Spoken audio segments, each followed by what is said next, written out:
Hi, I'm Ali Taft. I'm a solicitor and partner at Medical Accident Group, which is part of Harrison Clark Rickabiz. I'm really sorry that I can't be with you today. The perils of playing rugby, I should know better at my age, but I'm currently holed up at home with my leg in the air waiting for an operation. So sorry I can't be there today. I'm going to talk to you all today about brain injury in children and mainly arising from birth injury cases. So this is an area of expertise that I've been working on for many years. I've worked in clinical negligence since 2000. And unfortunately, it's an area that we have to deal a lot with. You've probably have heard in the news the various inquiries at NHS trusts, the Ockenden inquiries. Sadly, it's a picture that doesn't seem to be improving, and we see time and time again problems going wrong with birth that causes very severe injuries in some of the babies that are delivered. So I'm just going to talk you through a little bit about cerebral palsy cases and clinical negligence in general. I'm going to go through some statistics and then focus on a couple of case studies just to give you an idea of the types of cases that we deal with, and then sort of broaden it out into some of the wider issues that we deal with on these cases. So starting with cerebral palsy, just generally, what is it? It's an injury to the brain before, during or after birth. It's a non-progressive injury. It affects approximately 160,000 people in the UK. That is 130,000 adults and 30,000 children. 1,800 children are diagnosed every year, which is a rate of 1 in 400 births. And so it just demonstrates that it does remain a real problem in this country. And sadly, it is something that we see throughout our career, the same problems arising. It does seem to be that there is not much learning from NHS trusts, within trusts and across the NHS as a whole. We tend to see the same problems arising through lack of interpretation of some of the signs and symptoms during the labour process, leading to problems during that delivery. So just moving on to the sorts of symptoms that you would expect to see in cerebral palsy, and they can range massively between children from very mild to completely life-changing. Generally, you'll find that there is development delay of some sort, and that can be the sort of label that children have until they're actually diagnosed with cerebral palsy as a formal diagnosis. They will either have tone that is too high, so spasticity, or too low, so they're floppy. They can have fidgety, jerky or clumsy movements, muscle spasms, cognitive deficits, although they can be completely cognitive intact, epilepsy, and visual and hearing problems. So it does have a massive impact and can have a wide range of problems for them. Moving on to the causes of cerebral palsy, the main ones are infection, and that can be during the pregnancy or shortly before delivery, or certainly shortly after delivery as well. A lack of oxygen, again, during the birthing process or around that time. Abnormal brain development and genetic causes. So I'm just going to go on to talk a little bit about clinical negligence specifically and what we would have to prove in a case. There's two very separate tests, and the first is known as negligence or breach of duty. That means that the standard of care has fallen below a reasonably competent standard. So we're not entitled to the best care, but we are entitled to reasonably competent care. Now, how that is assessed is by you compare like with like. So if you are potentially criticising an obstetrician, you need an obstetric expert. If you're criticising an orthopaedic consultant, you need an orthopaedic expert. And they have to look at the standard of care that has been given and advise whether any reasonably competent doctor in that situation would have done what the individual did. Now, it's a very high bar, and it is an exacting standard, and it's right that it should be. So if there is a range of opinion, as there often will be with medicine, as long as there is a small percentage of doctors that would have done the same thing, then that's not negligent. So even if the majority is saying, well, I wouldn't have done it that way, if they recognise that there is a number of colleagues of theirs that would have done it that way, then that's not negligent. So it's not enough to have negligence on its own. You then have to be able to prove what that negligence has caused. And that's the second test, which is called causation. So often with medical negligence, you have the underlying injury or illness, and you have to be able to prove that the negligence has caused additional damage on top of that. So you may have a disease process, and if that negligence hasn't actually made things worse, then even if there has been some negligence, you wouldn't be able to bring a clinical negligence claim. And we often see that in the cancer cases, where there may have been a delay in diagnosis, and perhaps the oncologist is very critical of the treatment that's been given. But if it's a fairly short delay, then actually he may be advising, well, the treatment would have been the same, the stage of the cancer was the same, and the outcome would have been the same. So in that case, even though there is some negligence, there wouldn't be a claim to be brought. And then finally, you have to be able to demonstrate some damage arising from that. And that will be the quantum side of things. That there is a sum of money that is granted for the injury itself, and that's for the pain, suffering, and loss of amenity. And then you have any special losses that flow from that, and that will be things like loss of earnings, cost of care, therapies, any aids and equipment. And that can be going on into the future if that individual needs that for the rest of their life. So I'm just going to move on to go through a few statistics, just generally about clinical negligence, just to give you a bit of an understanding. There is a real fear, I think, from a lot of people in this country that we live in a compensation culture. And I think the statistics show that that's not the case. Government have done their own research that demonstrates we don't live in a compensation culture, that claims are levelling off, if not going down, and that actually most people, when faced with a potential claim, don't take action. So these are statistics just to sort of set out the cost of clinical negligence to the NHS. In 2022, these are statistics from NHS Resolution, which is the body which indemnifies all these cases. They cover all the claims against NHS trusts, and they now cover most of the GP claims as well. So in 2022, the compensation payments were 2.6 billion, just under 2 billion of that in damages and the rest in costs. In the same year, they received just over 13,500 new clinical claims, and that is reduced from the previous year. So again, there is that demonstration that claims are levelling off, if not going down. Obstetric claims do account for only 13% of the clinical claims reported, but actually, in terms of value, it's 64%, and that's because the injuries are exceptionally severe generally, and they're very young when they're injured, so you've got a lifetime of needs that have to be paid for. The top 4 categories of clinical negligence claims are in obstetrics, emergency medicine, orthopaedic surgery, and general surgery. And then NHS Resolution talk about this cost of harm, and this is taking into account all of the ongoing cases and their estimated potential cases in the future and potential costs arising from that. And this is damages and legal costs, and they estimate that at 6.6 billion, which sounds huge when you take it into account with the overall NHS budget, which is about 180 billion. You're looking at 3.5% of the annual budget.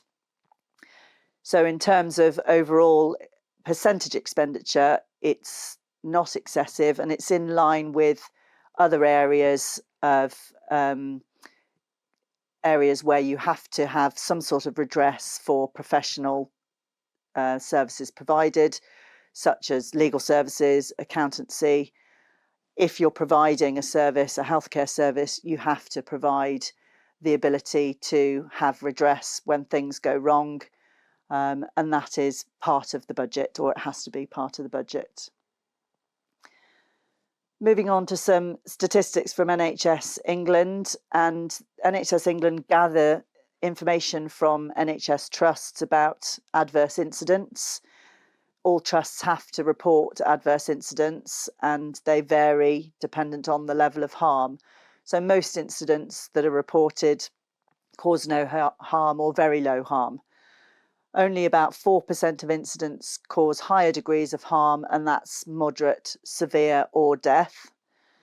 So out of those, there's about 68,000 cases a year reported as causing moderate harm, just under 7,000 severe harm, and just under 6,000 as causing death. So that's 80,700 odd altogether.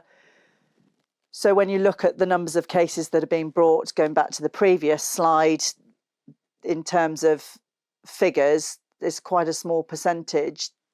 We would be thinking that the cases that cause moderate to severe harm or death are the individuals that would be likely to potentially sue, but only 16% of those are actually translating into claims.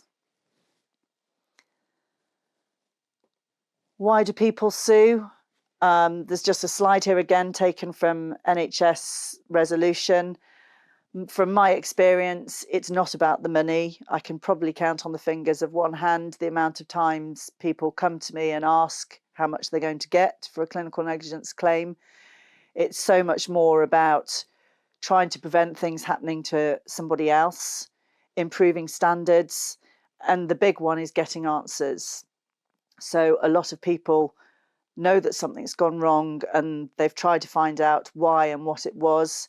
And quite often, sadly, through the complaint process, they are stonewalled or fobbed off, and they recognise that, and they feel that the only way they have of getting answers is coming to a solicitor. So it is something that is tried to be addressed with the duty of candour, and things are improving, but certainly my experience is that a lot of individuals still feel that they're not getting the advice and the help and the answers that they need when something does go wrong. And they do say to me that if people just put their hands up and say, look, we're really sorry, we've made a mistake, we'll do what we can to put things right and support you, they wouldn't seek redress. Just moving on to a couple of cases to give you an idea of the sorts of negligence that we deal with. The first one is a lady that attended in labour at 6 o'clock in the evening, and she was initially progressing well, according to her vaginal examinations. At about 4:50 in the morning, there was no further dilatation, so the decision was made to try and augment labour with a drug called syntocinon. That's to try and increase the contractions. That didn't seem to have much effect, and by 10 o'clock in the morning, there was still limited further progress. And at that stage, Mum was requesting a caesarean section. The labour was allowed to continue, and at 12:40, the baby's heart rate was noted to be raised on the CTG. That's the trace that they monitor baby's heart rate and the contractions. Another hour later, there were further features of concern, including some reductions in the baby's heart rate and some reduced variability. So the heart rate should be going up and down regularly, and that was starting to flatten out, and that's a sign for concern, as well as the drops in the heart rate is also a sign for concern. So at 4 o'clock in the evening, active pushing commenced, and it was noted that Mum had a temperature. And then nearly 2 hours later, delivery took place. So baby was transferred to the neonatal intensive care unit. Passive cooling was commenced. So there is a lot of studies now that demonstrate if there is potential brain injury, then if you cool the baby, you cool the brain, then that limits the damage. So they didn't start active cooling, but they did try and keep baby fairly cool to start with. And there was a working diagnosis of sepsis, and seizures were noted. active cooling was then commenced later on, but pretty quickly stopped.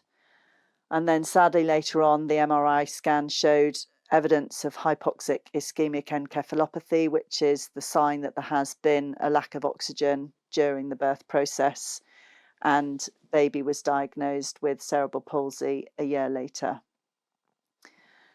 So just looking at what the experts advised in terms of negligence and breach of duty and causation, the breach of duty was that at 10 o'clock in the morning, a caesarean section should have been discussed, and it should have been offered in light of the lack of progress for nearly 10 hours.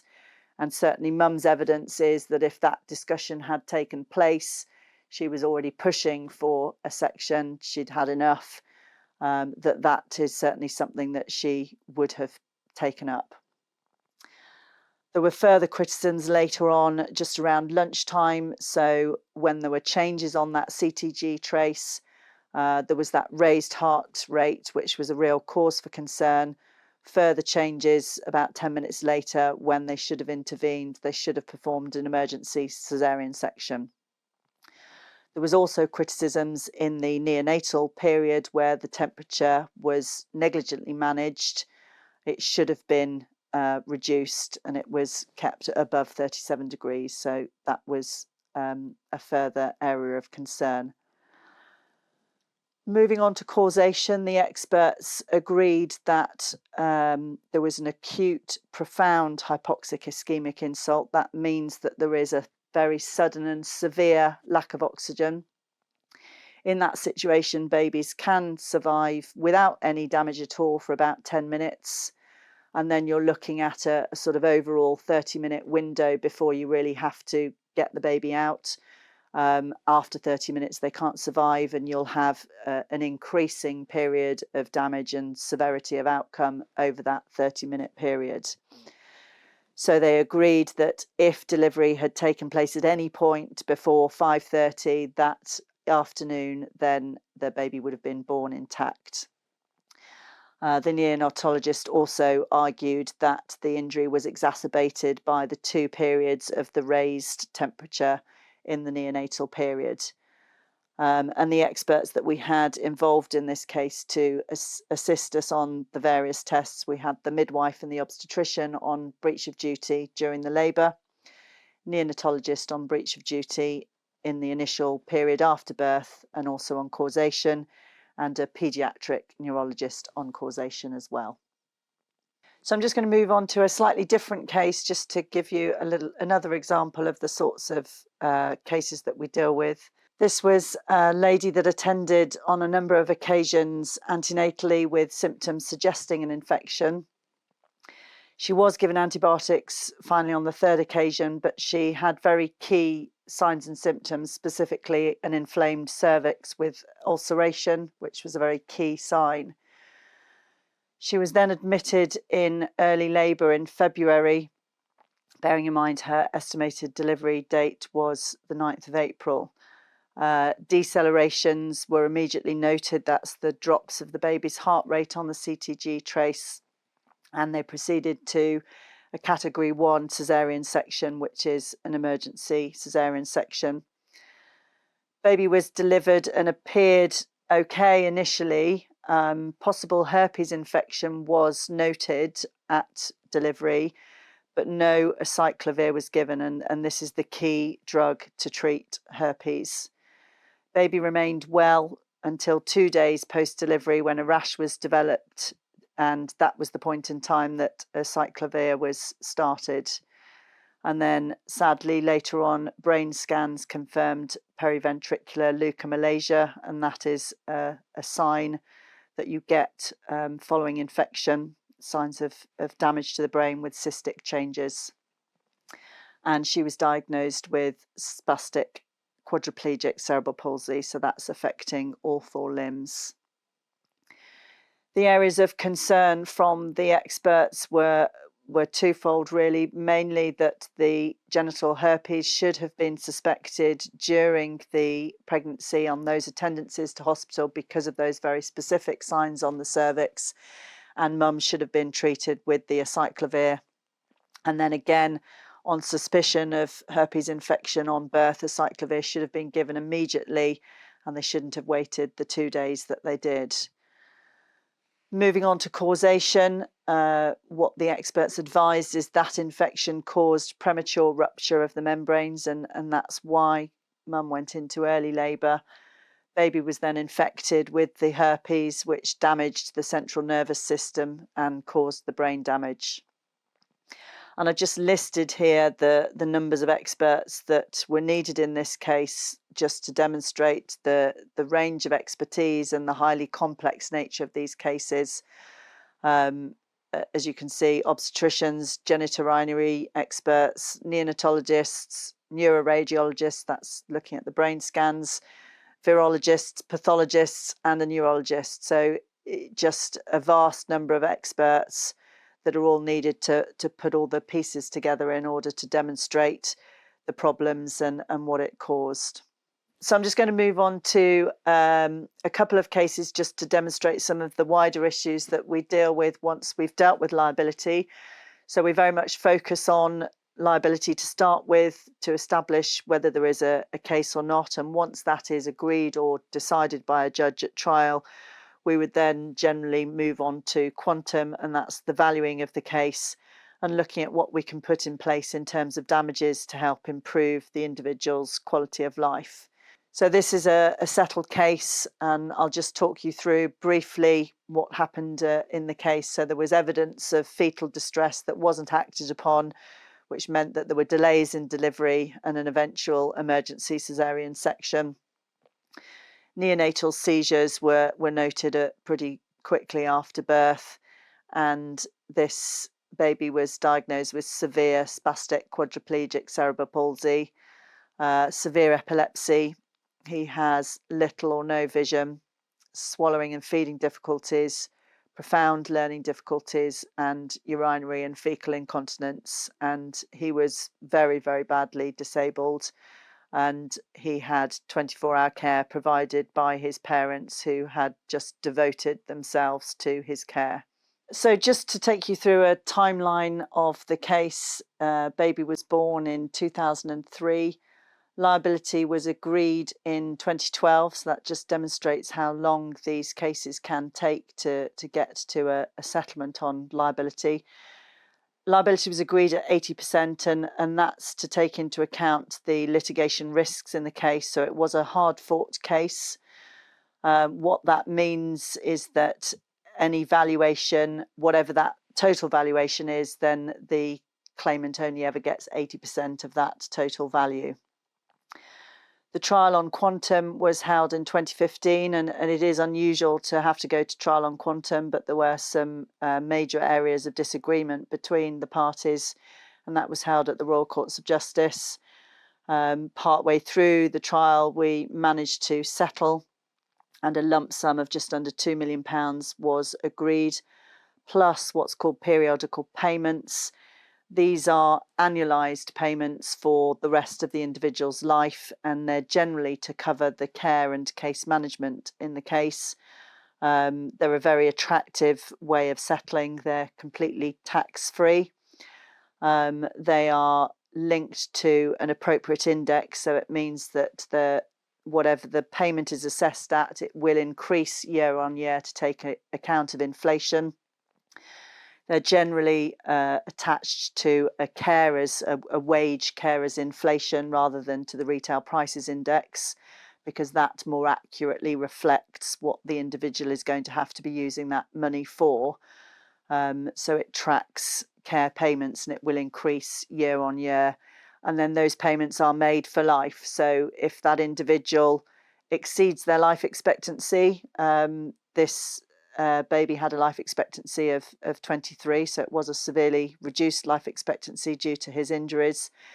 But with medical science and with very good care, and he was receiving exceptionally good care from his parents, if that life expectancy was exceeded, then those annual payments would keep coming for as long as he lives. So there isn't the worry that you might have with a lump sum payment, if that is worked out for an individual's life expectancy of 23, that lump sum payment could run out if you outdid your life expectancy substantially. So this type of settlement does give massive comfort to families that they know whatever happens, that care and case management will be paid year on year.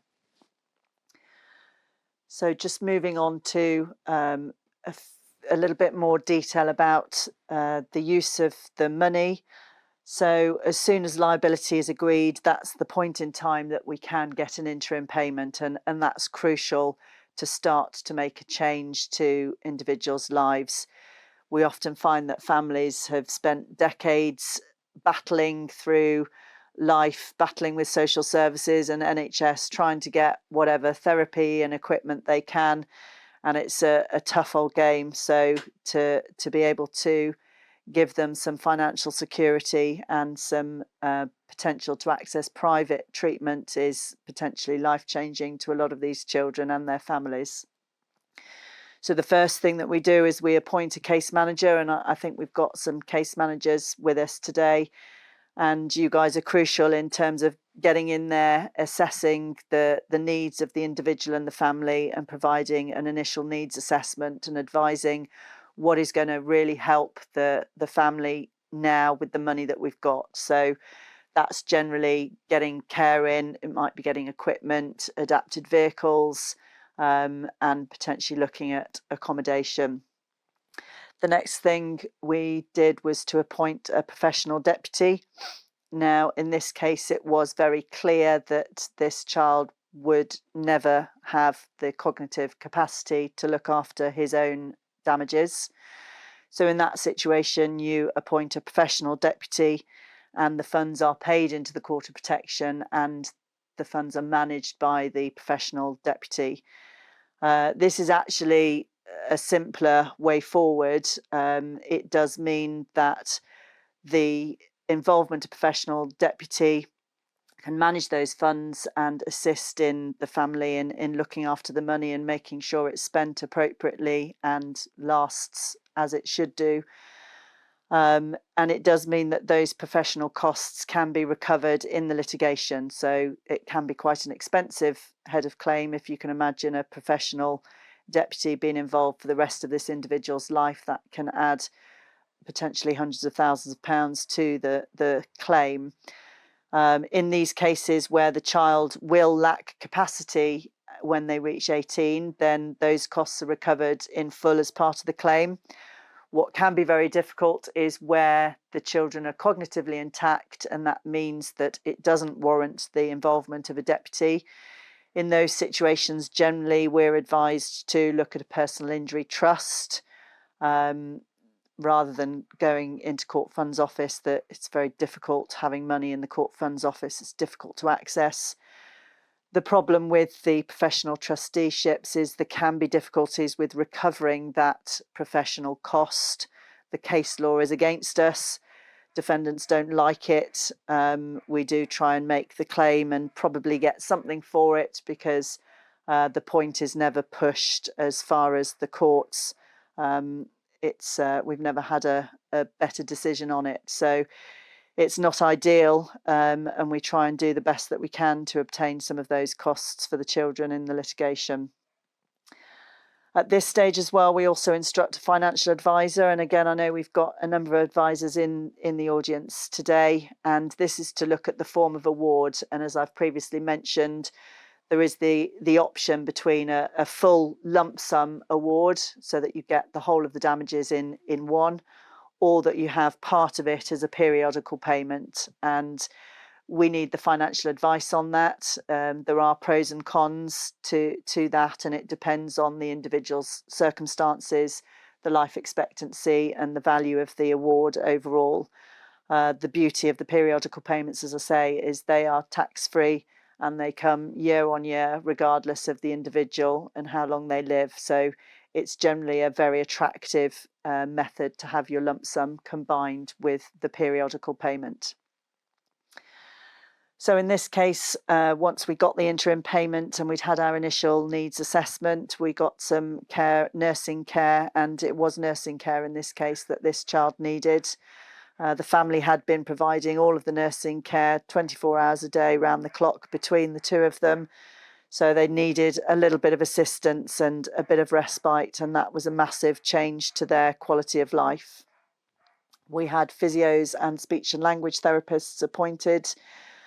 And one of the things that came out of our own expert evidence from our paediatric expert is that actually this child would really benefit from a tracheostomy. And discussions took place with his treating consultants at the Birmingham Children's Hospital, and that was inserted later on that year. We also got an adapted vehicle purchased, which meant getting out and about was a lot easier.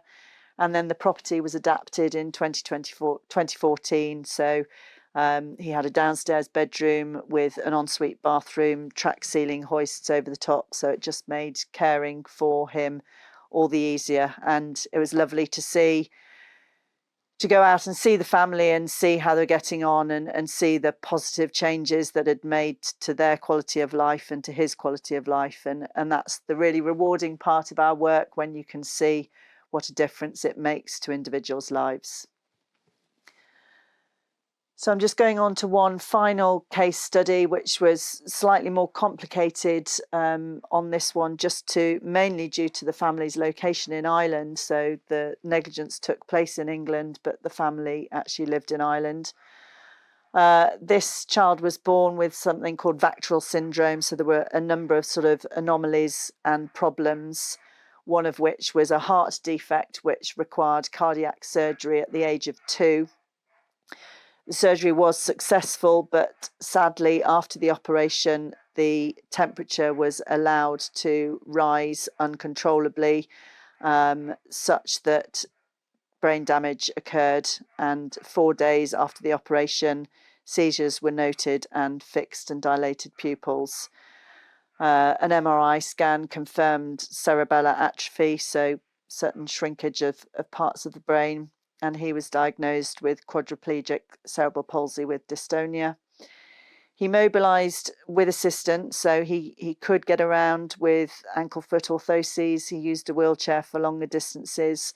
And interestingly, on this case, he did have preserved intellect, and he was actually doing extremely well at school. He had 2 high-performing professional parents, and he was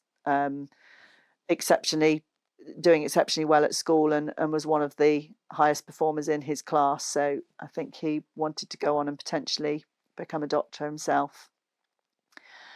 So just the timeline on this case, the negligence was back in 2004. Breach of duty was admitted very early in this case in 2008, with causation being admitted pretty quickly after that. So at that point in time, liability was secured, and we could move on to looking at value.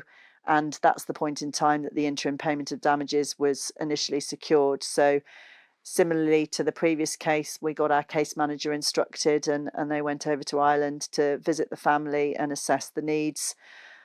This was a case where the family were coping exceptionally well. They were highly educated. Father was a doctor in any event. So they were managing pretty well, but there was some helpful things that the case manager was able to put in place, and some helpful support and aids and equipment. The situation in Ireland is slightly different, and he was made what's called a ward of court, and that would remain in place until he was 18 because he did have capacity. We initially had quite an early offer of settlement of £1 million back in 2010. That was rejected as being far too low.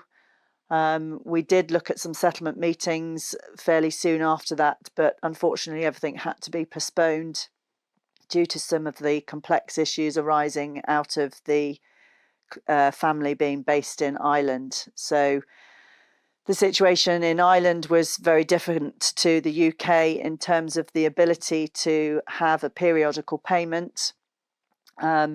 And there was some legislation that was outstanding, so that wasn't an option at the time that we needed it to be, so the case had to be put on hold. Obviously, in these cases, important that the interim payment of damages is there, because you can then allow the family to start to get on with their lives and get things in place whilst the case is sort of going on in the background.